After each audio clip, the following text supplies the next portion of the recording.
Shabbat Shalom, mis amados hermanos, hermanas, sobre todo hermanas, que siempre son las primeritas que llegan, se unen, se conectan. Shabbat Shalom, hermana Reina Luna, hermana María Asunción, hermana Sirley, hermana Erika, hermana Poli, hermana Irene Luna, hermana Norma Tilano. Y pues también por ahí está mi esposa, que está aquí también en casa, mis hijos. Y ¿quién más? Claudita. Claudita también está unida a la transmisión. Pues bienvenidas y bienvenidos cuando lleguen los varones. Shabbat Shalom, bendiciones, mis hermanos, en este día, ya día de Shabbat. Aunque todavía no cae la tarde, aquí, al menos en nuestra ciudad, en otros lugares ya es Shabbat y por eso saludamos desde ya con este saludo de Shabbat Shalom, porque sobre todo en la Tierra Santa, en Tierra de Israel, ya el Shabbat desde hace como 6 horas ya empezó. Entonces, Shabbat Shalom para todos, que el Padre les bendiga muchísimo en este día de Shabbat. Este es el Shabbat Behar. La parashá de esta semana es Behar, que significa en el monte, que normalmente la estudiamos junto con Bejucotai, pero este año casi todas las parashiot que se estudian juntas, este año se han estudiado por separado, debido a que este es un año preñado, se dice, se le llama así en hebreo, un año preñado. Shabbat Shalom, hermana Marifélix, también. Entonces, bueno, Behar es la parashá de esta semana. Para la próxima será Bejucotai y así estaremos finalizando el estudio del libro de Vaikra, que es Levítico. Así que en la recta final estamos de Levítico, pero también en la recta final de Mateo. Y hoy nos ocupa Mateo, porque miércoles y viernes estamos en el estudio de los libros que corresponden a el Brit Hadashah, al pacto renovado. Entonces, con Levítico hemos estado estudiando, leyendo Mateo y entramos en la recta final. Hoy vamos a ver un tema del capítulo 26, de Mateo.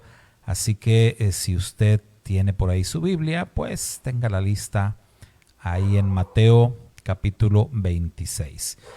Y el tema que vamos a estar abordando el día de hoy, basándonos ahí en Mateo 26, lo hemos titulado como el misterio de la unción. El misterio de la unción. ¿Por qué? Bueno, porque en Mateo 26 encontramos un texto que nos habla acerca de que su majestad Yeshua fue ungido en la ciudad de Betania. Y esta unción pues tiene su lado misterioso, ¿no? Y de eso es de lo que queremos hablar en el tema del día de hoy. Muy bien, mis hermanos, pues les recuerdo, hoy estaremos solamente viendo el tema. Estamos, por así decirlo, adoptando la costumbre hebrea de solamente estudiar y bueno, ya después que todos tengan su Kabbalat Shabbat, su apertura Shabbat ahí tranquilitos cada quien en casa. Así que pues solamente ahorita tiempo del estudio. Shabbat Shalom, hermana Norma Mirta Díaz. Shabbat Shalom hasta Argentina, hermana, qué bueno que está despierta. Mire, precisamente comentando acerca de que en otros lugares ya llegó el Shabbat, por ejemplo en Argentina, que van como 3 horas, me parece, adelante de nosotros, pues ya desde hace ratito que seguramente ya se cayó la tarde allá y que ya llegó el Shabbat. Mismo caso de nuestros hermanos de New Jersey, que me parece que con ellos es 1 hora de diferencia, a veces 1, a veces 2, depende de la temporada en que estemos. Pero igual, allá también nuestros hermanos de New Jersey, pues casi siempre ellos reciben Shabbat primero que nosotros. Así que bueno, hablando de eso, ¿no? De que empezamos siempre con el saludo de Shabbat Shalom precisamente por aquellos que ya han recibido el día del Shabbat. Un gran saludo para nuestra hermana Norma hasta allá, hasta la tierra de Argentina. Bendiciones. Y bueno, vámonos de lleno con nuestro tema. Nuestro tema de hoy, que como ya les compartí, pues es el misterio de la unción. Así le hemos titulado, así le hemos llamado, el misterio de la unción. Y mientras analizamos esto, pues vamos a estar viendo aquí a mi lado, acá, el video, un video que ilustra el texto precisamente de la unción del Señor. Así que, pues, Mateo capítulo 26, en donde los versos, específicamente los versos 6 al 13, dice de esta manera: hallándose Yeshua en Betania, en casa de Simón el leproso, se le acercó una mujer con un frasco de alabastro de perfume muy costoso y lo derramó sobre su cabeza cuando estaba sentado a la mesa. Pero al ver esto, los discípulos se indignaron y decían: ¿para qué este desperdicio? Porque este perfume podía haberse vendido a gran precio y el dinero habérselo dado a los pobres. Pero Yeshua, dándose cuenta, les dijo: ¿por qué molestáis a la mujer? Pues buena obra ha hecho conmigo. Porque a los pobres siempre los tendréis con vosotros, pero a mí no siempre me tendréis. Pues al derramar ella este perfume sobre mi cuerpo, lo ha hecho a fin de prepararme para la sepultura. En verdad os digo, donde quiera que este evangelio se predique en el mundo entero, se hablará también de lo que ésta ha hecho en memoria suya. Bueno, esta es la versión de la Biblia de las Américas de Mateo 26, versos 6 al 13. Y bueno, ahorita vamos a hablar varias cosas sobre el texto que tiene sus controversias. Mira, hermana Norma nos dice que ahorita ya en Argentina son las 8:45. Bien, sí, son entonces 2 horas, ¿verdad? 2 horas ahorita porque nosotros cambiamos horario. Anteriormente eran 3. Muy bien. Déjeme ver la versión de Shem Tov.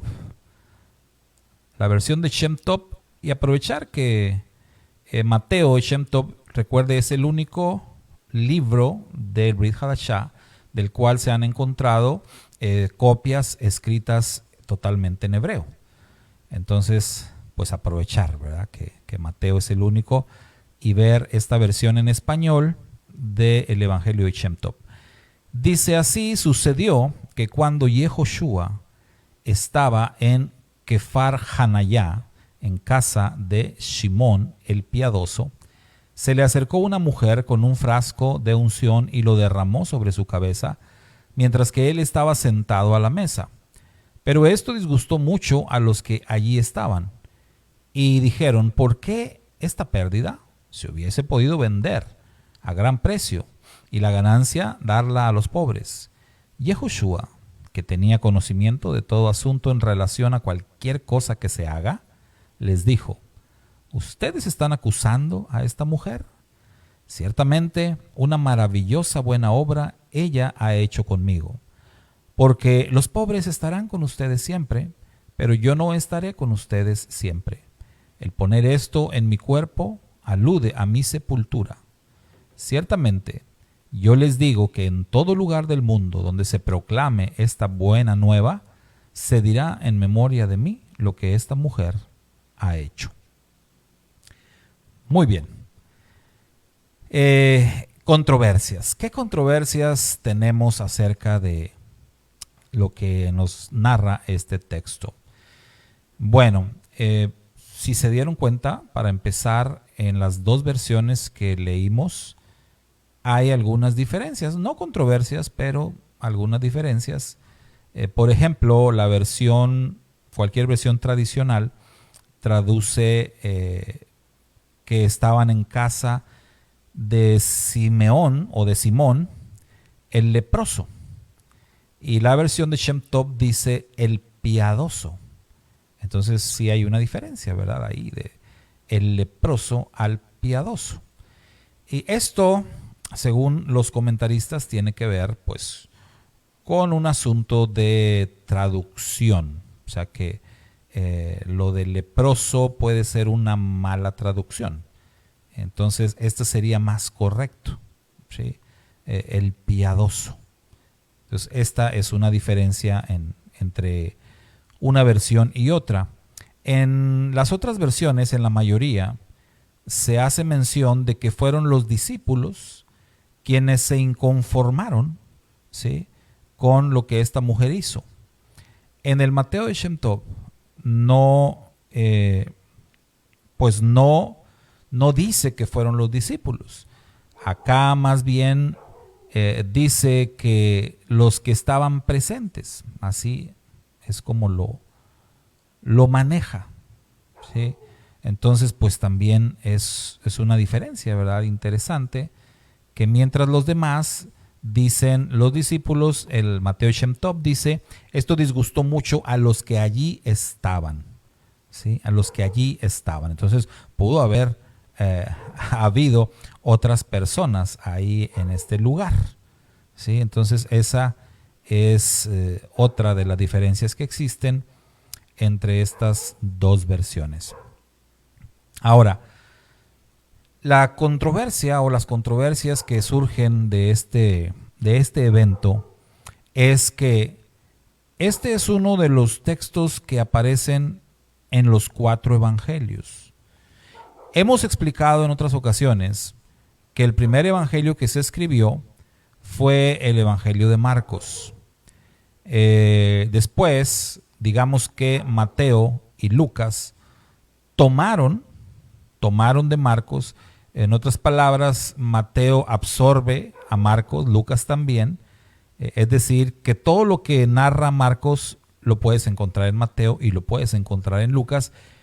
Más en Mateo puedes encontrar datos extras que no están en Marcos. Y en Lucas puedes encontrar otras cosas que no están ni en Marcos ni en Mateo.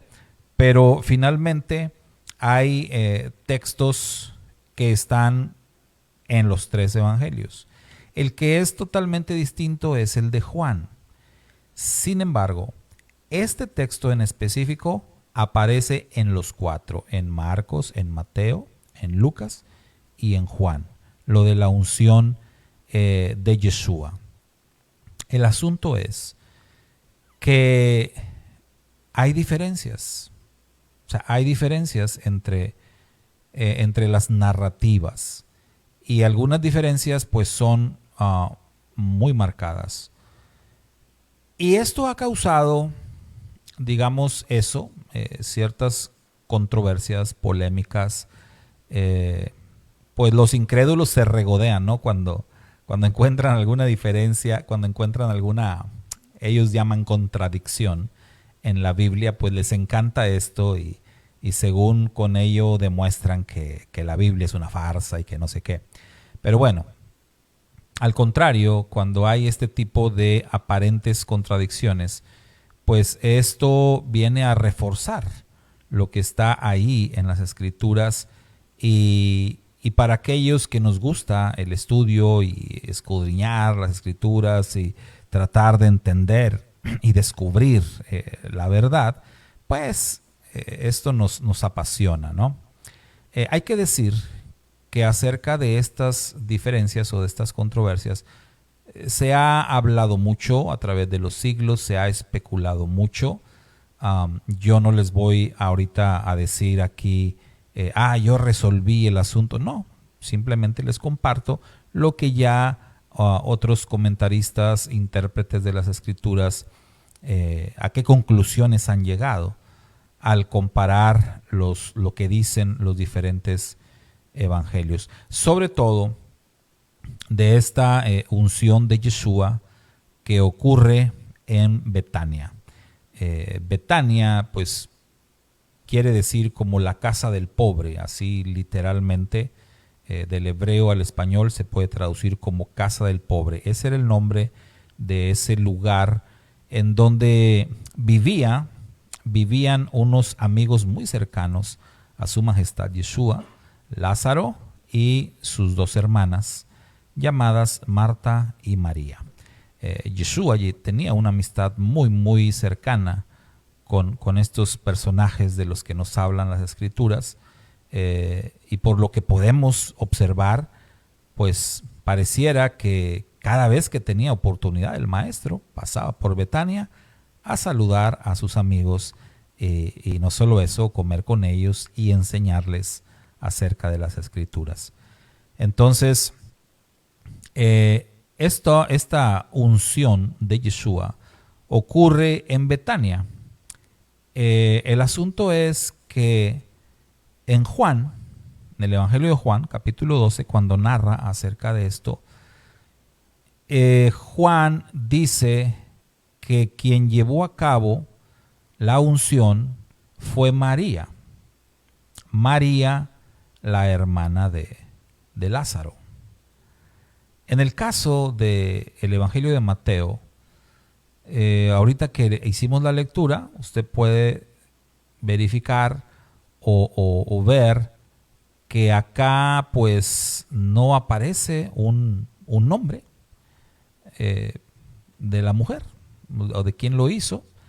Podemos ver incluso otra versión, como otra de las versiones con más autoridad, más aceptadas de manera universal, es la Peshita, la versión Peshita de las Escrituras, que es una versión aramea, no hebrea, pero aramea.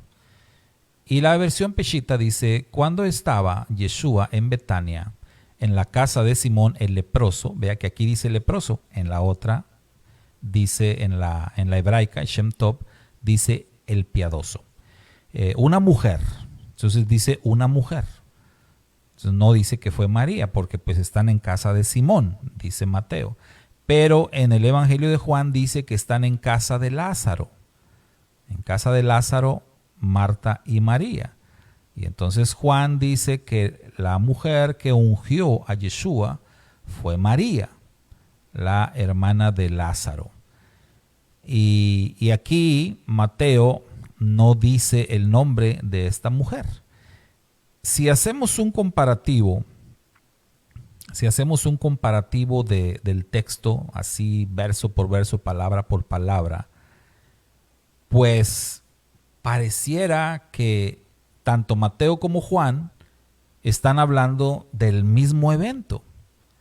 Pero si están hablando del mismo evento, entonces ¿por qué uno dice que fue en casa de Simón y el otro dice que fue en casa de Lázaro? ¿Y por qué uno dice que fue María y el otro pues dice que solamente fue una mujer? Entonces, esto es lo que la controversia que tenemos. Y bueno, si vemos el texto como lo presenta Marcos o como lo presenta Lucas también, bueno, hay otras diferencias. Tanto así que la pregunta que ha surgido a través de los siglos ha sido: ¿cuántas veces fue ungido Yeshua? ¿Sí? ¿Cuántas veces fue ungido Yeshua? Podemos entonces decir que las veces que haya sido ungido siempre fue una mujer que lo ungió, eso sí, de eso estamos seguros. De que fue más de una mujer, pues también podemos pensar que fue más de una quien llevó a cabo esta tarea, debido a los datos que nos presentan los evangelios. Y el propósito de la unción es otra de las cosas que también tenemos claro el por qué fue o para qué fue. Que cuando se habla de esto hubo molestia de parte de los testigos, eso también nos queda claro. Uno de los evangelios dice específicamente los discípulos, otro dice que fue Judas, Y otro dice que fueron los que estaban ahí, los que eran invitados en aquella comida o en aquel evento. Entonces también estamos seguros de eso, de que hubo inconformidad por haberse pues gastado como que una cantidad de dinero importante en un perfume y que se hubiese desperdiciado. Fíjese, desperdiciado.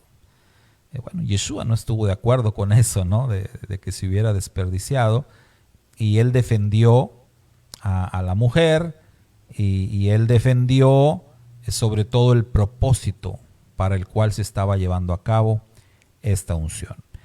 Entonces, pues es importante que comentemos estas cosas, estas controversias aparentes que existen, y les comento la conclusión a la que se ha llegado a través de siglos de escrutinio de estos pasajes. La conclusión a la que se ha llegado es que fueron dos mujeres, o sea, hubo dos unciones de Yeshua. Las dos ocurrieron en Betania, pero fueron dos mujeres distintas en dos casas distintas. Eso querría decir que la narrativa de Juan no es el mismo evento del que nos habla Mateo, es decir, son dos eventos diferentes. Los dos ocurren en Betania, sí, pero uno ocurre en casa de Lázaro y el otro en casa de Simón. Son dos eventos distintos, y todo parece indicar que también pues en uno de los eventos, una de las mujeres ungió a Yeshua en la cabeza y otra pues más bien en los pies. Entonces esta parte también es interesante. Esto pues nos estaría hablando como de que hicieron esto como si fuera un trabajo en equipo.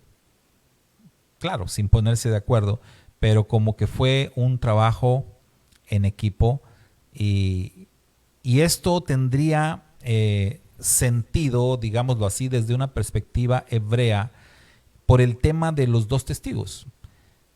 Es decir, que en cierta manera sería necesario que lo hicieran dos personas y no solamente una.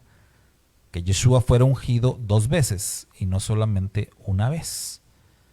Por el tema de los dos testigos de los que nos habla la bendita Torá. Y bueno, hermana Shirley menciona a María Magdalena. Esa precisamente es otra de las controversias, otra de las preguntas que han circulado por siglos.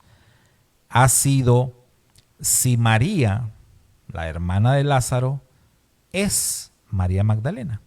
Es decir, que será la misma persona, María Magdalena, y María, la hermana de Lázaro. Este también ha sido un tema de mucho debate a través de los siglos. María Magdalena, nos queda clarísimo que cuando se habla de ella en los evangelios, pues se habla así, como María Magdalena o María la de Magdala. Por esto de Magdalena entendemos que ella era de la región de Magdala, y María, la hermana de Lázaro, era de Betania. Entonces ahí ya tenemos pues una diferencia, ¿no? Una es de Judea, otra es de Galilea, entonces como que pues tienen que ser dos mujeres distintas. Aunque algunos dicen, no, lo que pasa es que le llamaban María Magdalena porque ciertamente había nacido en la región de Galilea, en Magdala, pero después se mudó a Betania y entonces ya por eso no se le llamó así. Bueno, eso es un poquito arriesgado, es como forzar el texto, porque no es algo que la escritura diga, tampoco es algo que la historia respalde de alguna manera, es decir, que tuviéramos algún dato por ahí en algún libro de historia que nos dijera esto. Más bien son suposiciones, que no está tan, o sea, no es algo descabellado, que sí pudo haber ocurrido, claro que sí. Tenemos el caso de Yeshua. Yeshua nació en Belén, en Belén de Judea. Pero Yeshua se crió en Nazaret. Entonces Yeshua nació en la región de Judea, pero fue conocido como el Galileo todo el tiempo. Él lo conocieron como el Galileo o el Nazareno. Y realmente él era originario de Judea, él era judío, 100%. Sus padres eran originarios de también la región de Judá, judíos. Pero ellos estuvieron viviendo allá en Nazaret. Entonces, el caso de Yeshua sí es muy claro. Que digamos, era como tener doble nacionalidad, ¿verdad? Sí, porque ser conocido como de la región de Galilea, pero realmente era nacido en Judea. O el caso del Rab Shaul, conocido como Pablo, que también él, la escritura da testimonio que era ciudadano romano, pero él era un rabino judío.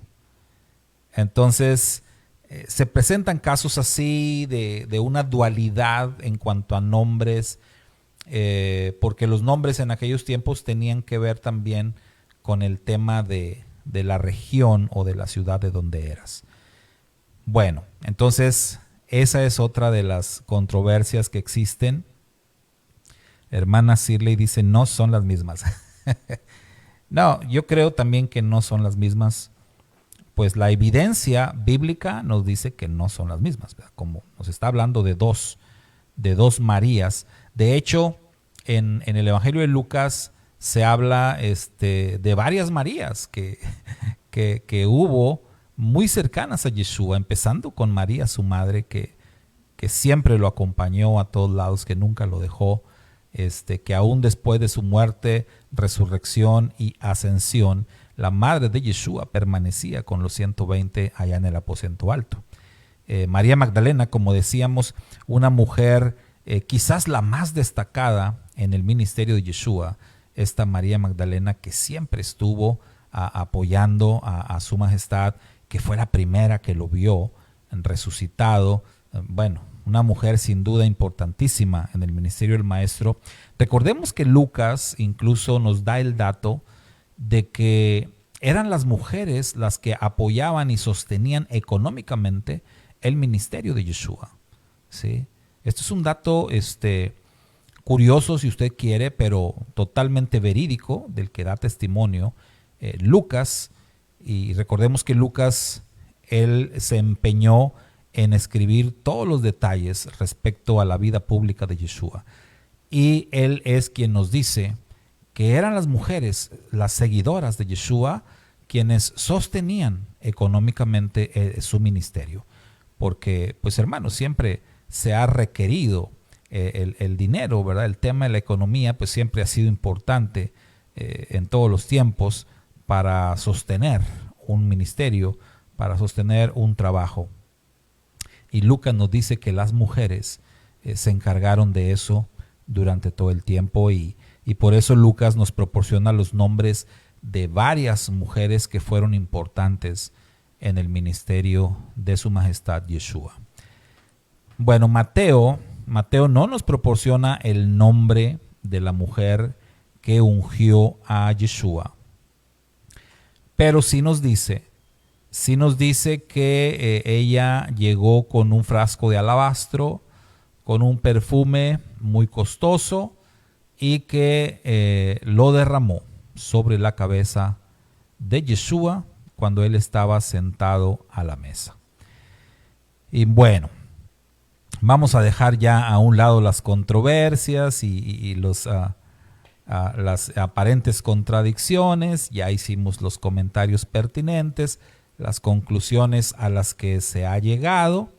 Y bueno, finalmente sobre eso lo que hay que decir es que no pasa absolutamente nada. O sea, no cambia la esencia del texto, no cambia si fueron 4 distintas mujeres, si fueron 3, si fueron 2, si fue solamente una y es el mismo evento.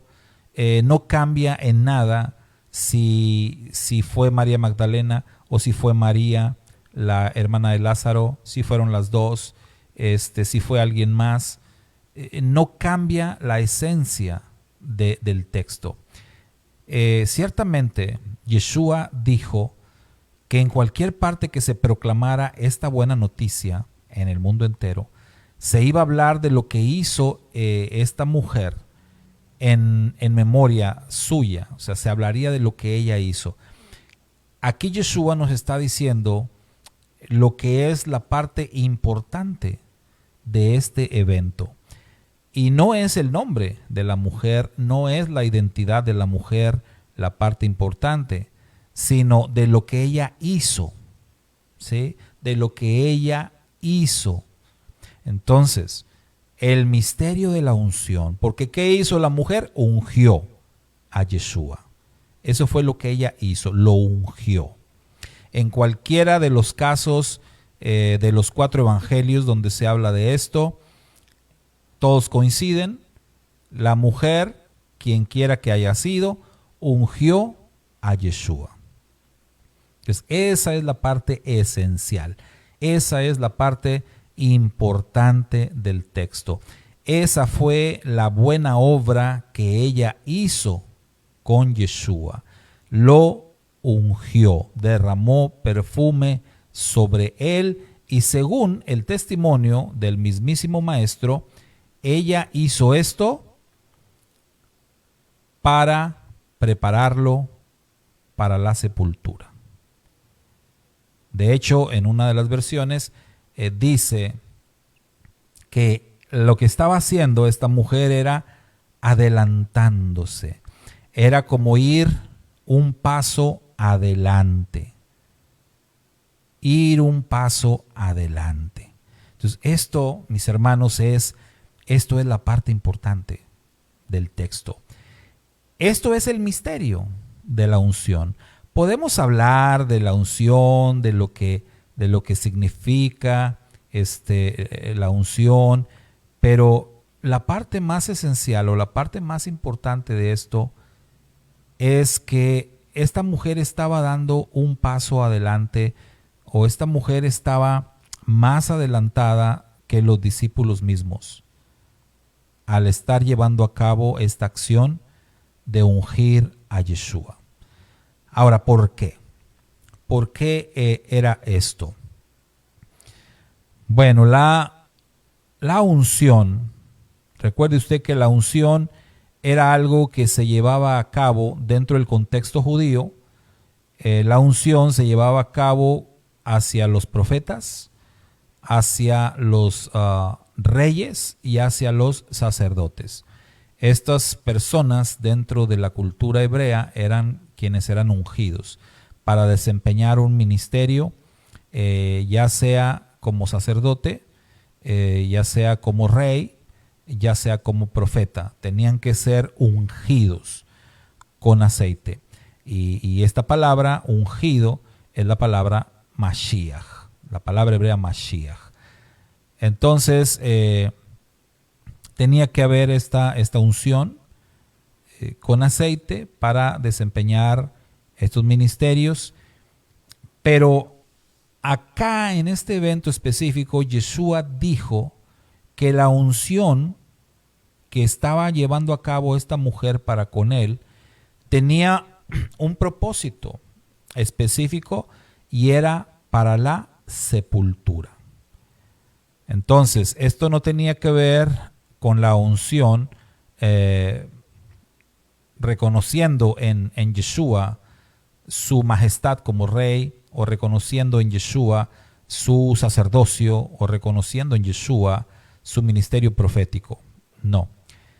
Esta unción tenía que ver específicamente con la muerte y con la sepultura de el Mashiach. Pero no nada más eso. Tenía que ver también con su resurrección. ¿Por qué? Bueno, porque aquí entramos al tema de las costumbres de aquella época, las costumbres de la antigüedad. Esta unción tenía que ver con lo que se conoce también como embalsamar los cuerpos muertos. Esto era algo que surge o venía de los egipcios, ¿sí? Algo muy antiguo. Recuerde usted que el pueblo hebreo fue esclavo en Egipto, aprendieron muchas cosas de los egipcios y muy probablemente de ahí aprendieron este tema de embalsamar los cuerpos, prepararlos para la sepultura. Ahora bien, esto de embalsamar los cuerpos, ¿a qué se debía? ¿Qué había detrás del tema de embalsamar un cuerpo? La esperanza de derrotar a la muerte, la esperanza de que la persona no se fuera del todo. Es decir, que en la mente de quienes hacían esto, lo que había en su mente era que mientras el cuerpo no se descompusiera, mientras el cuerpo no se deshiciera, pues había una esperanza de vida. O sea, mientras el cuerpo estuviera ahí, pues era como si la persona estuviera ahí, como si la persona no se fuera del todo. Entonces, esto era la creencia, esto era el esfuerzo que hacían al preparar los cuerpos para la sepultura. El tratar de que los cuerpos se mantuvieran en el mejor estado posible, como momificados, ¿verdad? Pero que no se desbarataran, porque de esta manera esto daba una esperanza de vida. Era como un esfuerzo para retener a la persona, para no dejarlo ir. Era como darle un golpe a la muerte, ¿sí? Como darle batalla a la muerte, como decirle a la muerte, no te lo vas a llevar. Esto era lo que había detrás de esta unción. Por eso les decía el misterio de la unción. ¿Qué hay detrás? Eso es lo que había detrás de la unción para la sepultura.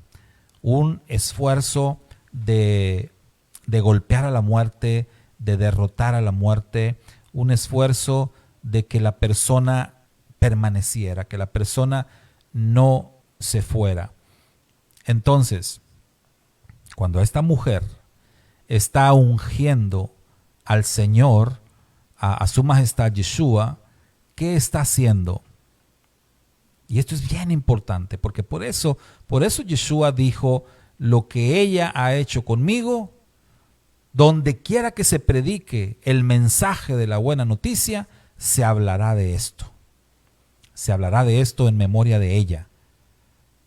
Porque, vea hermano, hemos dicho muchas veces que los discípulos de Yeshua, aún sus discípulos más aventajados, que eran ¿quiénes? Pedro, Jacobo y Juan, los tres discípulos más aventajados de Yeshua.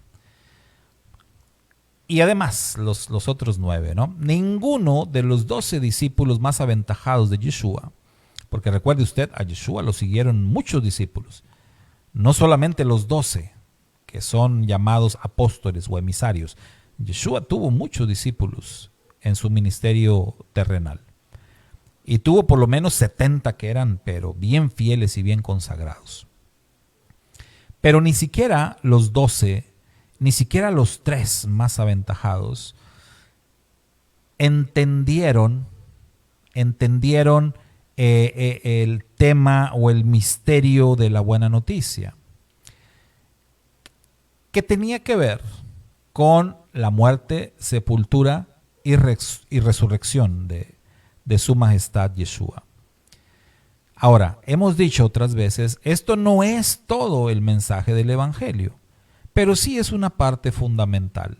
Y es una parte que los discípulos no pudieron discernir, no pudieron entender, no pudieron ver con ojos de fe. tuvieron que verlo con los ojos físicos. Es decir, hasta que vieron a Yeshua ya resucitado, fue que ellos entendieron con los ojos espirituales. Es decir, lo que dijo Tomás en su momento, ¿no? Hasta no ver, no creer. Y así le pasó a todos los discípulos. Todos tuvieron que ver físicamente para poder creer. Pero esta mujer de la que nos habla Mateo, esta mujer que ungió a Yeshua, ella creyó esa parte de la buena noticia. Ella la creyó. Por eso Yeshua dijo, ella se adelantó. Se adelantó a todos. Porque ella sí creyó en esas palabras que Yeshua en tantas ocasiones les dijo. Porque bueno, no tengo ahorita, no recuerdo el dato de cuántas veces registran los evangelios que Yeshua le dijo a sus discípulos, es necesario que el Hijo del Hombre sea entregado en manos de pecadores, que padezca, que sea crucificado, que sea sepultado y que resucite el tercer día. ¿Cuántas veces Yeshua le dijo esto a sus discípulos? Muchas. Y quizás muchas más que no están registradas en los evangelios. Pero, ¿qué observamos cuando leemos los evangelios específicamente en estos últimos capítulos de cada evangelio? ¿Qué observamos cuando vemos que Yeshua es apresado y que es llevado con Pilatos y todo esto? ¿Qué observamos ahí? Observamos incredulidad. Observamos sorpresa entre los discípulos, como si no entendieran qué es lo que está pasando. Así se comportaron, como si no supieran qué era lo que estaba pasando. Luego están escondidos, están huyendo. Cuando Yeshua está muriendo en el madero, en la cruz, solamente Juan está. De todos los 12, solamente Juan está. Y era el más joven. Los demás, ninguno estaba ahí. Pero aunque Juan estaba ahí, tampoco entendía lo que estaba pasando. Es decir, que ninguno de los discípulos creyó, aceptó esa palabra de la buena noticia.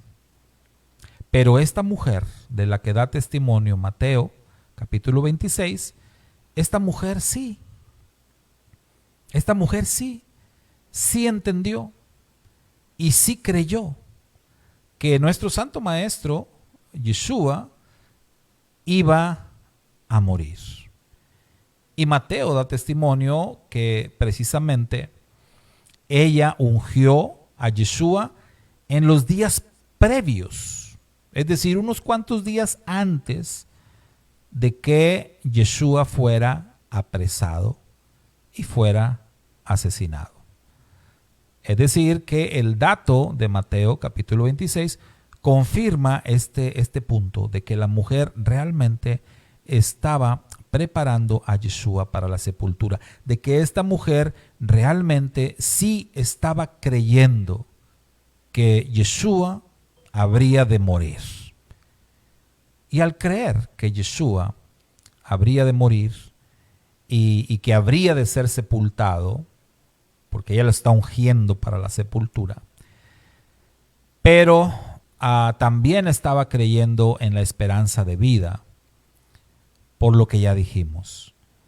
Ella está haciendo un esfuerzo para que el maestro no se fuera, para que el maestro se quedara, para que el maestro viviera. En otras palabras, ella estaba creyendo las palabras de Yeshua, quien dijo en reiteradas ocasiones, esto va a pasar, pero voy a resucitar. Los discípulos, cuando Yeshua murió, ellos no creían que iba a resucitar.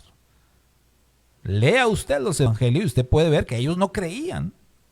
Para ellos fue como una sorpresa que Yeshua resucitara. Si ellos lo hubiesen creído, hubiesen estado todos ahí, pegados a la tumba, esperando el momento de la resurrección.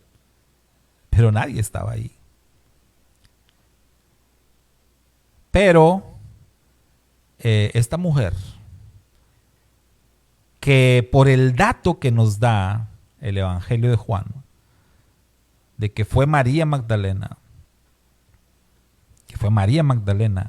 la primera en llegar a la tumba y la primera en ver al Maestro resucitado, esto pues confirma la identidad, en cierta manera, confirma la identidad de María Magdalena como la mujer que lo ungió en casa de Simón. No en casa de Lázaro, pero en casa de Simón, que sería María Magdalena. Y que sería ella entonces la mujer que se adelantó, la mujer que fue todo el tiempo como un paso adelante, incluso de los discípulos más aventajados. En otras palabras, ella pudo ver lo que otros no vieron. Y por eso es que Yeshua dijo, lo que ella hizo quedará como testimonio para todas las generaciones. Y donde quiera que se predique el mensaje del Evangelio, el mensaje de la buena noticia, se hablará de lo que esta mujer hizo conmigo. Y ciertamente se habla de esto, pero muchas veces se habla de esto sin discernir, sin entender lo que había en el corazón de esta mujer, sin reconocer la fe que hubo en el corazón de esta mujer al ungir a nuestro Santo Maestro, a Yeshua. Y lo que ella hizo nos da entonces una lección muy interesante a nosotros también. Porque de acuerdo a la costumbre y de acuerdo a la creencia, como decíamos, la unción para la sepultura era un esfuerzo de golpear a la muerte. Era un esfuerzo de derrotar a la muerte. Era un esfuerzo por mantener viva a la persona. Era un esfuerzo para que aquella persona no se fuera del todo. Y mire que muchísima gente, cuando alguien muere, pues se olvidan de los muertos. Hay gente que no. Hay gente en nuestra cultura, en nuestro país, acá en México, hay mucho la cultura de recordar a los muertos. Hay mucho en nuestra cultura de un esfuerzo de mantener vivos a los que se han ido. Y lo cierto es que las personas que mueren, pues nunca se van del todo. Porque como está escrito en las mismas Sagradas Escrituras, sus obras con ellos siguen. Si una persona que vivió y que durante su paso por esta tierra hizo cosas dignas de recordar, bueno, pues esas cosas permanecerán. Aunque la persona se haya ido, aunque la persona haya muerto, lo que esa persona haya hecho permanecerá. Y la mayoría hacemos cosas que impactan o permanecen en la memoria de nuestros familiares o de nuestros más cercanos. Pero qué bueno poder hacer cosas que permanezcan todavía más allá, ¿sí? Más allá de solamente los recuerdos de la familia. Su Majestad Yeshua es el personaje más grande de toda la historia, ¿no? Él ha impactado a todo el mundo y su recuerdo permanece y sus obras permanecen y sus enseñanzas permanecen. Pero ¿sabe usted por qué permanecen? Por el esfuerzo de los suyos, de los discípulos, de mantenerlo vivo. Usted sabe, mi hermano, mi hermana, que hubo un complot para matar a Yeshua. Sí, ciertamente, hubo un complot para matar a Yeshua. Y se pusieron de acuerdo muchos para matar a Yeshua. El salmista dice que se asociaron las naciones, ¿no? Se pusieron de acuerdo como los príncipes de la tierra, los gobernantes y el Satán mismo, y todos se confabularon para matar a Yeshua. Incluso en el judaísmo, que no reconoce a Yeshua como el Mesías, lo llaman de una manera blasfema, lo llaman Yeshu, que significa sea su nombre borrado. Es decir, no solamente hubo el esfuerzo de matarlo físicamente, pero también de matar o de borrar su recuerdo. Y se ha hecho un esfuerzo bien grande, créalo, se ha hecho un esfuerzo bien grande por parte del sistema de maldad de este mundo. Se ha hecho un esfuerzo enorme por parte de las fuerzas oscuras de este mundo para borrar la memoria de Yeshua, para acabar con su recuerdo. Pero ha sido superior el esfuerzo, el empeño de un puñado de personas que se han esforzado para mantener vivo a nuestro Santo Maestro. Ha sido más grande la lucha, el esfuerzo, las obras, el mensaje, la predicación, el testimonio y todo lo que han hecho los discípulos a través de siglos y siglos, a través de 20 siglos de historia. Ha sido mucho más grande ese esfuerzo que ha mantenido vivo el mensaje del Maestro, la vida del Maestro, de tal modo que aquella mujer, lo que estaba haciendo, ella se estaba adelantando, como dijo Yeshua. Ella, con esta unción, con el misterio de la unción, ella nos estaba diciendo a todos los creyentes, a todos los discípulos: hay que mantener vivo al Maestro, hay que mantener vivo a Yeshua. Y es interesante que este mensaje ella lo lleva a cabo ungiendo a Yeshua. Y recordemos que la unción se llevaba a cabo con aceite, y hemos dicho que el aceite pues es una de las figuras o símbolos de la presencia divina, del Espíritu, del Eterno. Eso es la presencia divina.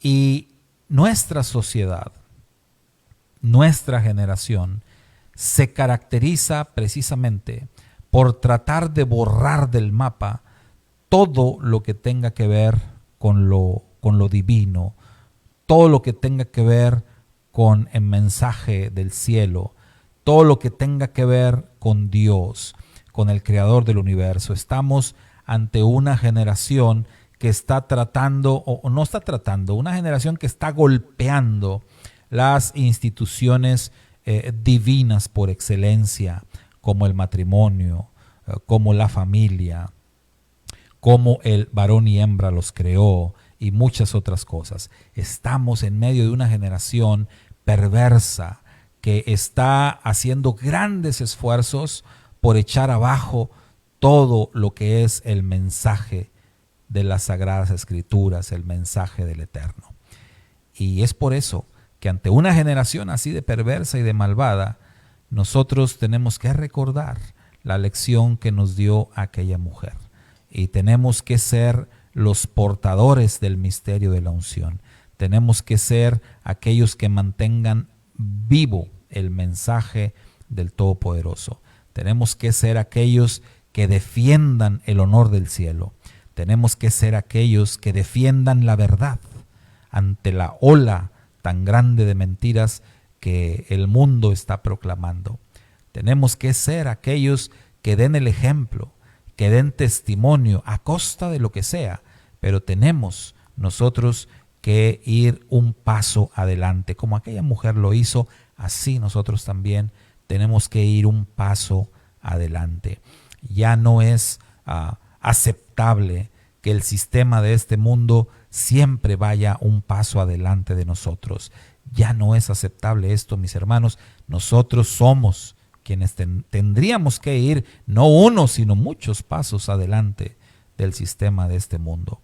Sin embargo, el Maestro dijo que los hijos de este siglo son más sagaces que los hijos de luz. Esas palabras deben retumbar en nuestra cabeza y despertarnos y dar ese paso adelante, dejar de estar siguiendo al sistema de este mundo, viendo qué hace para nosotros responder. No, tenemos que ir hacia adelante, tenemos que, en términos deportivos, en términos de deportes en donde se practica, digamos, un tipo de lucha, diríamos, ya basta de solamente estarnos defendiendo, es momento de atacar.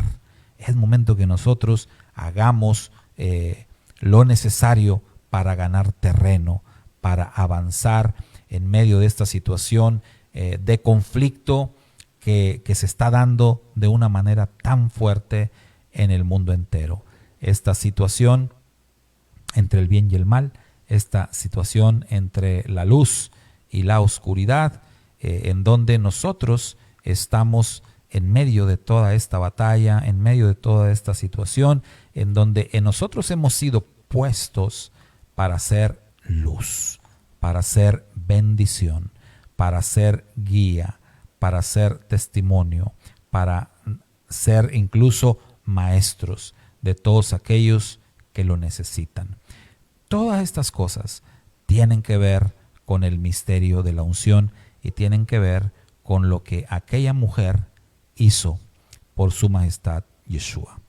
Así que, mis hermanos, levantemos la mano, levantemos la voz y hagamos lo que tenemos que hacer para mantener vivo el mensaje del Creador del universo, para mantener vivo el legado de su majestad Yeshua, para mantener viva la Torá y para mantener viva la esperanza de la vida eterna. Que el Padre nos ayude en esta encomienda y que el Eterno sea con todos nosotros hoy y siempre. Shabbat Shalom, mis hermanos. Shabbat Shalom. Así estamos concluyendo este tiempo de estudio del capítulo 26 de Mateo. Que el Padre Eterno me los bendiga muchísimo. Les invito a que nos acompañen en el resto de actividades de este Shabbat, de mañana en el servicio de Shabbat, 11 de la mañana, y en las clases que tenemos también por ahí de las 2 a las 4 de la tarde aproximadamente. Acompáñenos ustedes en los estudios y al terminar el Shabbat, mañana más o menos como 6:30, pues en el servicio del Abdalá. Mientras tanto, Shabbat Shalom.